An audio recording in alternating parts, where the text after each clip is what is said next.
Welcome to Everyone Loves Guitar, where we sit down and talk with interesting professional guitar players, uncover their stories, and discover what makes them tick. If you love guitar, music, and the backstory of people's lives, stick around. You're in the right place.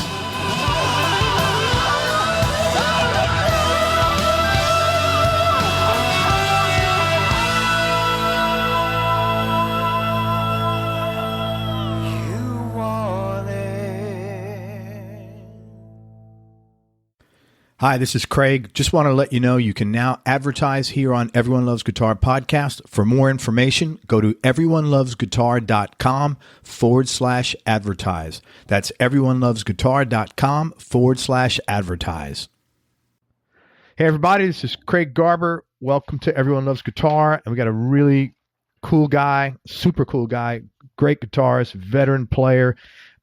Tremendous vocalist. So with the one and only Chris Hicks from Marshall Tucker Band. And before we start, I just want to give a shout out to our mutual friend Charlie Gilbert, who hooked us up.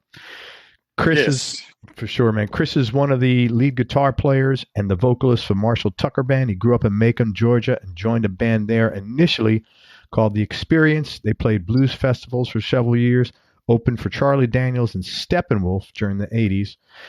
When Chris was 5 or 6.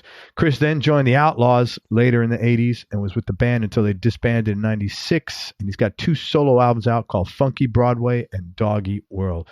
Chris, thanks so much for your time, and I appreciate you coming on the show. Sure thing, man. That's a dog eat dog world. It is, man. It is a dog eat dog world. Man, whatever happened to The Experience? Because it sounds like you guys were getting some traction, and then you kind of left to join the Outlaws. Yeah, well, we're playing this Friday night at a little club in Warner Robins, Georgia. But pretty much the band is defunct and has been for quite a few years. I bring the guys back together and play little shows here and there when I can.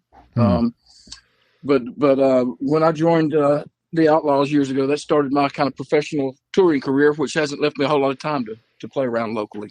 Gotcha. Not as much as I'd like. Totally get it, man.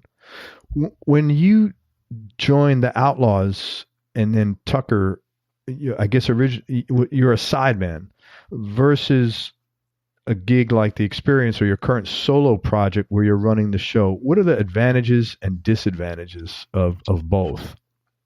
Well, the advantage of joining a national band such as the Outlaws or Tucker would be the extensive touring they both do.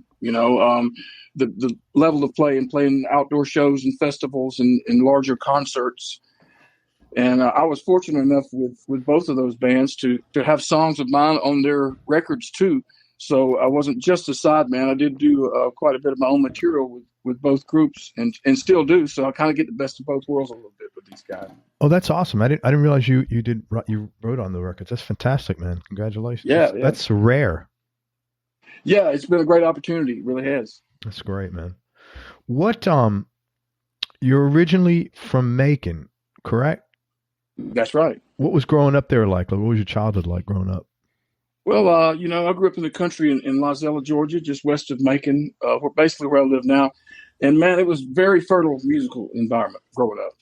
The Capricorn Records was in its heyday, and people from all over the world were coming to Macon to record. So I got a chance to see a lot of that firsthand and hear a lot of great groups that didn't make it big in the music business later, but there were great bands and influenced me probably just as much as some of the other guys. And got to see a lot of recordings. Started going to the studio down at Capricorn when I was a teenager and getting to play on a few things here and there. And seeing records being made was a great experience for me. It really was. Yeah, I've interviewed some real cool guys out of that area in Atlanta as well, like Tommy Talton. I'm sure you know. Yeah. Tommy. Yeah. Oh yeah. Great player. He's one of them. I saw Tommy play quite a bit back in the day around here, and still do, as a matter of fact. Yeah. And he's feeling better now too. I'm glad to see that. I know he had some health stuff a little bit ago. And a younger guy named Chris Blackwell? I do not. Yeah, I do not know. He's out of that area too. He does a lot of session work. Did you know early on that you wanted to play music for a living, or were you considering doing something else at one point? Well, I kind of knew early on. I started playing music at a real young age, probably about 7 or 8 years old, with my grandfather and playing mandolin. He played mandolin, I played guitar, and playing bluegrass stuff like that. So I kind of got bit by the music bug early on playing with him. And I kind of knew that's what I wanted to do really very early on. Probably too early, but that's all right. Were your folks involved in music at all, or? No, not really. Besides my grandpa, he kind of was my influence there. My mother's a great singer, but not on a professional level. Singing at church and stuff like that. That's what I grew up here listening to her do. Sure, man. What were some of the music is such a tough, challenging business. What were some of the bigger obstacles that you had to deal with over your career, and how did you manage to get through them? Whether it's music related, business related, personal, anything you choose. Well, I think that's the big question of anybody that plays music, man. How can you stay in doing what you're supposed to do and still make a living a lot of times and still do other things in life that you're supposed to do? It's a real balance. And it's a real balance on any level, to be honest with you. It's still a challenge for me sometimes to, keep my home life together and stay on the road as much as we do. Yeah. So I think that challenge remains in there with just about anybody, no matter what level that they're playing at. I think that keeping your head in the game and keeping your head out of the game is a real balance. Yeah, that's interesting how you said that, man. Keeping your head in the game and out of the game. Yeah, you got to have both, Yeah, totally, man. I guess, they say all work and no play makes Jack. Or the other way around. Yeah. All play. Well, that's very good, man. That can be just as tough, Oh, man. Yes, sir. Or tougher. Are there any, everybody pays tuition in whatever we do in our careers. I was wondering if you might be kind enough to share one or two mistakes you might have made along early on and what lessons you learned from those mistakes. Sure. I think probably back in what I would call the old days, I think everybody thought they had to do a bunch of cocaine to play good music. And I jumped on that bandwagon early on. And it only took me a few years to realize that wasn't really the way to do it. But, since everybody else is doing it, it kind of seems like the thing to do. And I think a lot of young guys still get caught up in that. And, hey, it's a tough challenge because you see everybody doing it and being successful. Then you think, hey, that's what I should do too. That was one of my first things. And, outside of things like that, again, just staying current with everything, whether it be songwriting or singing, and staying on your game with your chops and things like that, whether it be your own project or playing with somebody else. It's traveling a bunch and keeping your chops up don't go hand in hand sometimes. So you have to really love what you're doing, and you have to go back to that to get back to the real nitty gritty. You have to stay on top of it. Man, thank you for sharing that. You're Sure. lucky that it only took you a couple of years to realize, or a short period of time to get in and out of that thing, man. Because I've talked to so many guys. I don't need to tell you that, man. It's a blink your eye and then 20 years gone by and you're messing around with that shit. Right. And it's tough to fix, and you leave a lot of damage in your wake. Is there anything, Chris, like if you could go back and give advice to your younger self, what advice would you have given yourself that would have helped you, assuming you were willing to listen? Well, I think that my main advice to my younger self would be just relax and enjoy yourself, because that's what it's really all about. And the more you play and the more things you do, the more you record, you have projects come out, it's pressure to do better than your last recording or better than your last show. And really, you do the best when you're having fun. And it can be a lot of fun. And when you learn how to relax and do this, then it's such a better ride for you and for people listening. And so that's what I would say, for me especially. Man, that's really, really smart advice. You do your best when you're having fun. Yeah, because you tend to, when something's your career, you tend to put a lot of demands and pressure on yourself and judge Sure, yourself. you can be more serious about it than you need to be. I mean, you need to be serious about your craft, but as far as playing music, it's all about having fun. And sometimes you can forget that in certain situations. You really can. And I think that's real good advice. Hey, I'm sure you've seen a ton of great concerts. Tell me the top 2 or 3 that you could think of. Well, Paul Rogers, man, when he's on the boat, God, what a singer! I mean, what guy that still just lays it down. That'd be one of those pops to mind. And you're right. I've seen lots of good ones, but he stands out above them all as far as Jimmy Hall and I were talking about that not long ago. What for any singer to see this guy perform takes you right back to school. It really does. It's like, wow, this is how it's done. That's so cool to hear that, man, because he is great. And if everything he's ever done is just tremendous. Yeah, everything. And he's done a lot of stuff, but he always still shines through, including the Queen stuff. When I saw that, I thought, well, that's going to be what it is. But, hey, he still made it his own. And that'd be tough. That'd be something. What else besides Paul Rodgers? Well, I'll tell you what, Kansas, the band Kansas. Yeah. A friend of mine, Billy Greer, plays bass with them. And I've seen them through the years many times. But I saw them in Macon not long ago, and man, I forgot how good they were. And they were doing a however many year reunion of the Left Overture album, and they had like a 3-hour show they were doing. And man, I was just like, wow, forgot how good these guys were. And what an incredible record that was, Yes. Oh, yeah, man. And they've done lots of good things since then, but they go back every year. They don't just go out and tour. They rehearse and do something special for people. And I think that's great. I interviewed Steve Morris, who played for Kansas, as you know, and he had nothing but great things to say about his experience with the band. And what a player there, man. Talking about earlier growing up in Macon, the Dixie Dregs. Yeah. When I was kind of coming into the scene, was around the same time they were. And, man, boy, to see those guys play. They're still on another level that I'm not sure people are ready for. Well, it's interesting. He talked about that, and he said, look, I know, the stuff I do is underground only, and it's always been like that. And right, he still will play. When Purple's not touring, he said, "I'll still go out and play, and sometimes there'll be 5 people in the audience." I mean, it's crazy, isn't it? That is crazy, but hey, these heads in the game, like we're talking about, he loves doing it. Yeah. So I'm glad that he does because man, he's still cutting edge as far as I'm concerned. He's right out there, a forerunner with any guitar player and writer. I mean, that stuff, the Dregs, man, they were out of sight. They really were. Yeah, for sure. Hey, let's talk about gear for a little bit. What's your go-to guitar right now, and what other 2 guitars would round out your top 3?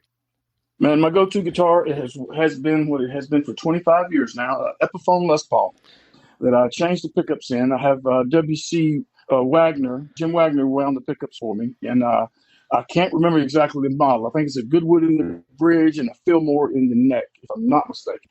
WCR pickups, he can tell you more on that. But it's otherwise a standard Epiphone Gold Top. And it was a 56 reissue when I got it until we routed out the pickups at P90s to begin with. And it just feels better than, when you find a guitar that's yours, it's yours. And that's kind of it for me. And actually my second one would be another Epiphone Les Paul. A black Les Paul custom, and I do play Gibsons too. I have a Gibson Les Paul that I use as a spare, or sometimes I use it for slide. If I have, a lot of slide to play, I'll raise the strings up on it a little bit, and I use it for that. That's cool, man. Epiphone should I'm surprised why they didn't. Have they ever done a deal with you or anything? Excuse me? Has Epiphone ever done a deal with you or had you as an artist or something? Yeah, I endorsed the Epiphone amps a few years ago, probably about 10 years ago now, when they came out with the amps. I never actually endorsed the guitar, but I bought the guitar at a pawn shop, years ago, to be honest with you. And so I had no affiliation with Epiphone. I just liked the guitar. And it still beats all of them to me. That's great, man. I mean, you get a guy who's got high visibility like you, that they need to. Epiphone, if you're listening, hook up Chris Hicks. Right. Yeah, man. Well, it's crazy because there are a lot of guys that are endorsed, right? And they play loads of instruments. Now, you just told me for 25 years, this has been my number one. Man, that's guy. My number one. Well, to me, if I'm working at a company, that's my guy. That's my guy, yeah. And it really is because I like the guitar.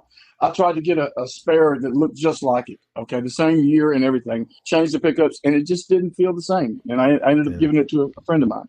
And it just didn't, I don't know, certain guitars have the right magic. And maybe this mojo is what I got in this one or something. Yeah, I think so. I think a guitar is like a woman. You have to have the chemistry with it to that relationship to work, Yeah, that's true to a certain extent. It really is. Man, how about amp? What are you playing amp-wise? Well, I've been playing a Fender DeVille for the last many years too. Maybe because when we do rental gear with Tucker, that's usually what they have these days. And so I wanted to get something that was comparable to what I was going to get if I had rental gear. And that's how I got used to that. It's not my favorite amp in the whole world, but it's very consistent and it works great. And so that's been my main amp for quite a few years now. What is your favorite amp? Gosh, it'd be hard to say. There's lots of good ones out now. I like a Fender Deluxe Reverb. The reissues they have of those are really good. I've never played a whole lot of Marshalls and stuff, but I did have a 5150 years ago when they came out. They're great amps. Be honest with you, I've never played a whole lot of different amps. I've always stayed with Fender or possibly sometimes a 5150. Sure, man. You ever sell a guitar you wish you can get back? Not really, no. Good man. Do you remember the first record you ever got? You ever bought one yourself? Yeah, the first record I ever bought was the Allman Brothers at Fillmore East. Oh, man. How about that? Yeah, double album. And actually, I bought it on 8-track cassette years ago. And I had heard it already before and some other brother stuff for them being kind of a local band, at the time. But, boy, I just immersed myself in that record like a lot of people I know did. And came out a better player for it. Everything about that record was just like perfect, man. I mean, yeah, I'm telling you, man, they really nailed it that night to record. And, most every recording I've heard of the brothers that's come out, some of it only recently, some of it's great and all, but none of it really quite as good as that night. Yeah. It seems like that was a real magical night for the guys. Everything, even the banter, like, Greg, I remember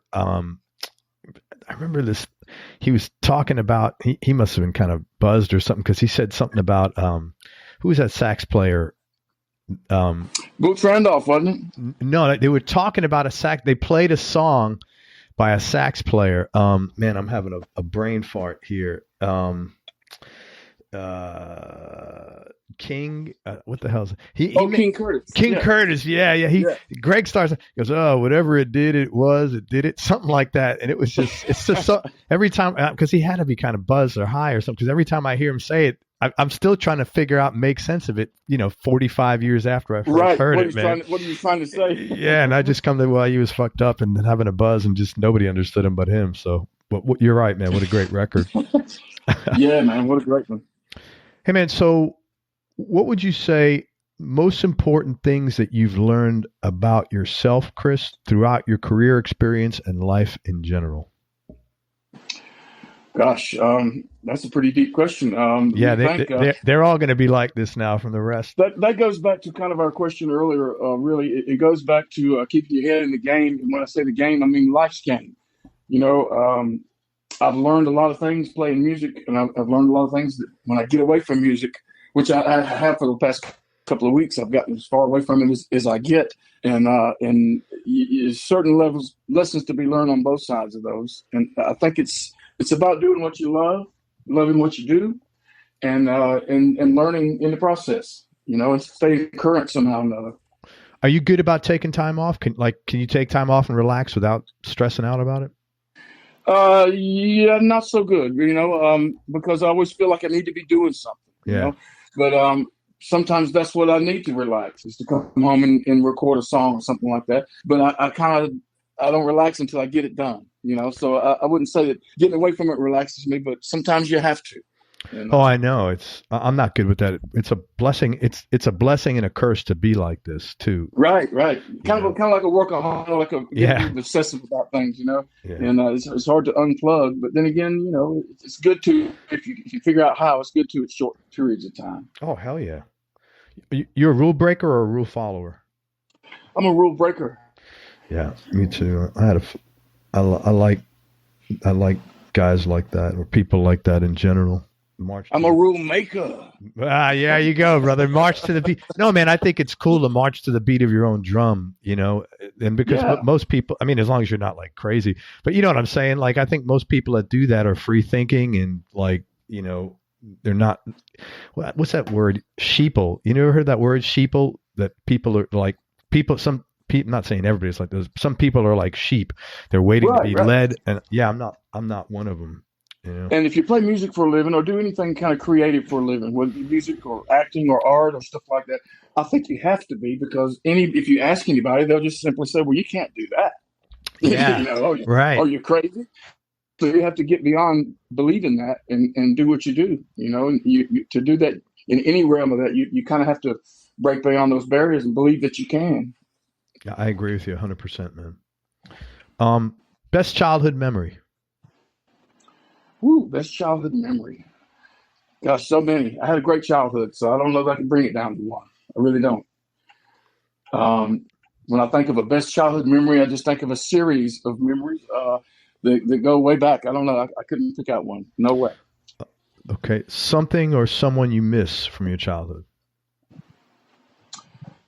Well, I miss my grandpa from my childhood, although he did live to be 14 days shy of being 100 years old. So I had him for a long time. Holy until smokes. I was in my 20s. Yeah, I was in my 20s or so when he passed. But I would love to have a conversation with him now and pick a few songs like we used to. I would absolutely love it. Man, that's really nice, man. That's a very nice thing. Happiest moment or time in your life? Gosh, again, that'd be tough to say. I've had so many. I've had so many. I have to say a series of happy ones that fall into one is how I'd have to look at it. Lots of happy memories. I've had a good life so far. I've been very lucky. That's awesome, man. And how about this one? You don't have to answer it if it's too dark. Darkest period of time in your life? Luckily I've really never had super dark times, believe it or not. I've had some dark nights on the road where maybe when I first started going on the road where I was lonesome and stuff like that, but I got over that pretty quick. And I've been lucky so far that I don't really have a lot of dark times. I don't believe in that kind of world. I think if you refuse to be in a dark place, then you can't stay there too long. Dude, that is so cool. I agree with you, but it's tough to you have to tell yourself that when the shit hits the fan.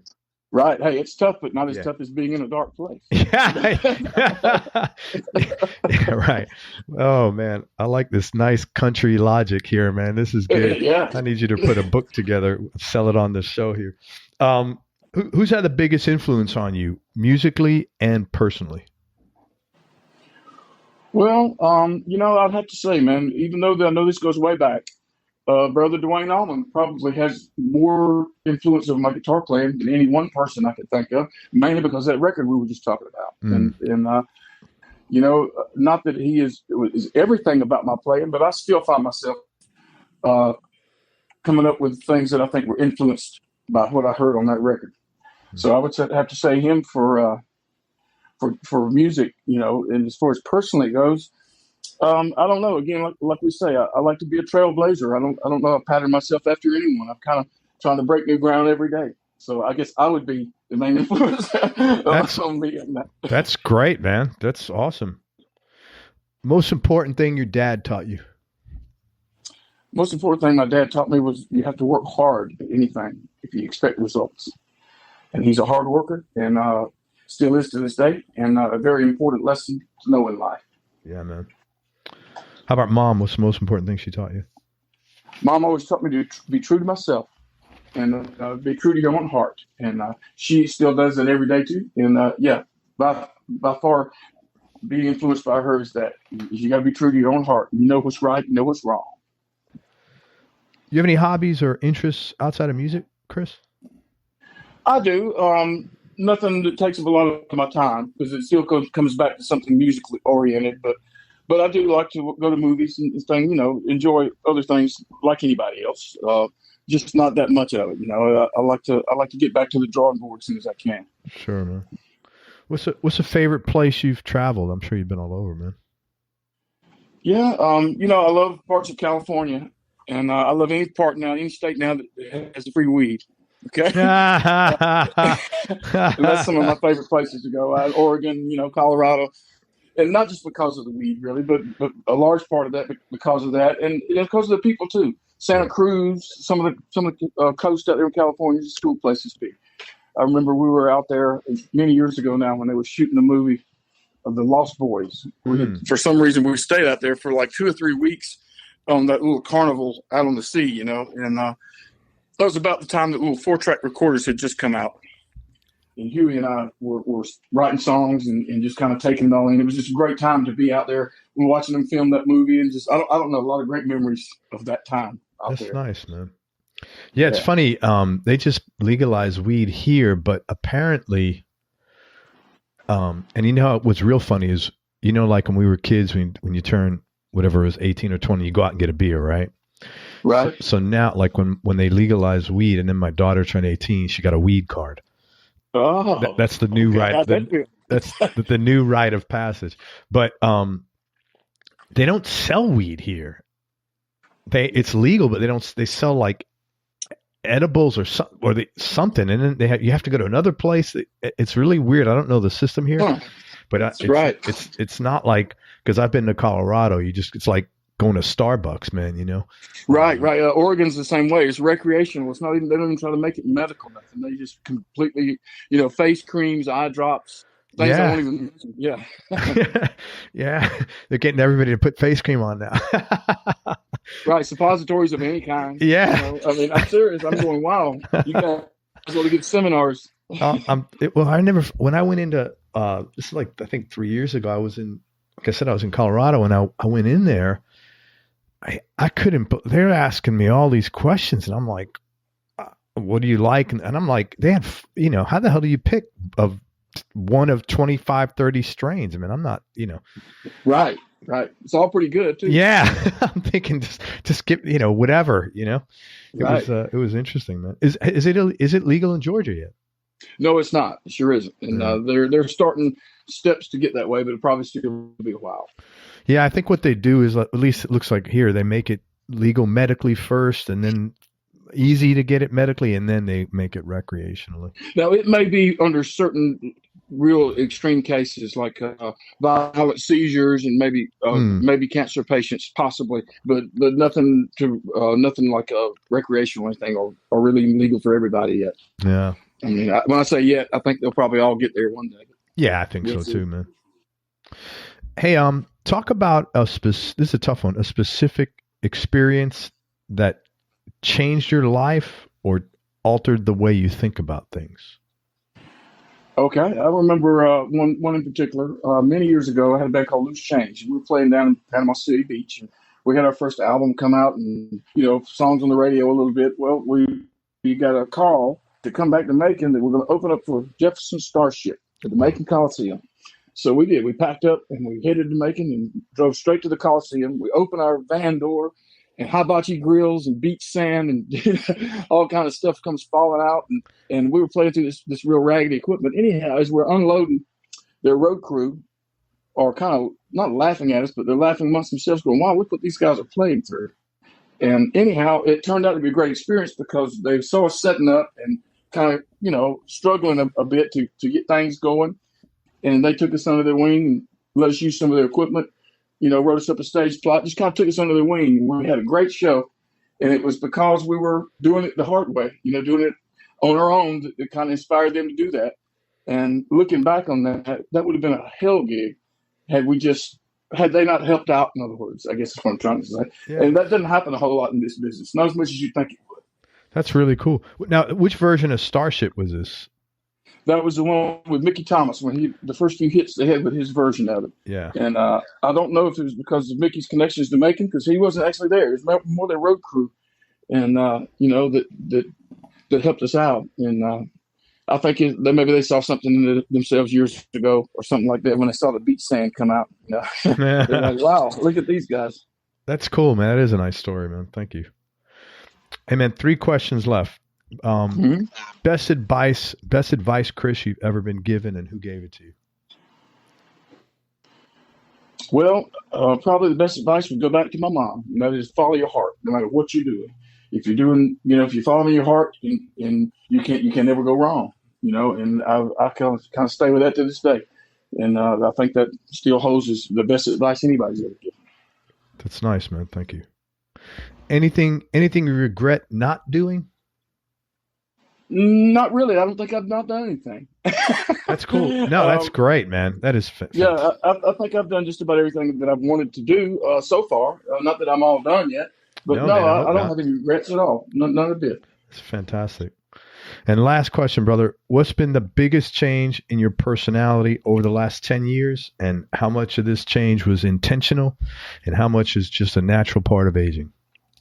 Well, I learned how to relax a little bit. And it's because I'm getting older, and it's because I moved out to the country about 10 years ago. and I don't have much of a phone signal out here, and it allows me to come home and say, if the phone doesn't, if I didn't catch this phone call, then I'll catch it tomorrow or catch it later today. Yeah. And I learned how to take a breath better than I have in many years. That's awesome, man. It's been a blessing. You're not tethered to technology. No, not a bit. That's a nice way to put it. Yeah. That's great, man. Good for you. Well, dude, let me tell people where they could find you. And first of all, it's Chris Hicks. Chris has got some solo records out, and he's a really soulful player. He's got a great voice. And please check out Tucker on the road. Marshall Tucker's getting ready to do their Through Hell and High Water and Back tour. Yeah. And you can find that at marshalltucker.com/tour. And Marshall's got 2 L's, of course. And come say hello to Chris. Tell him you heard him on the show. And anything else, Chris?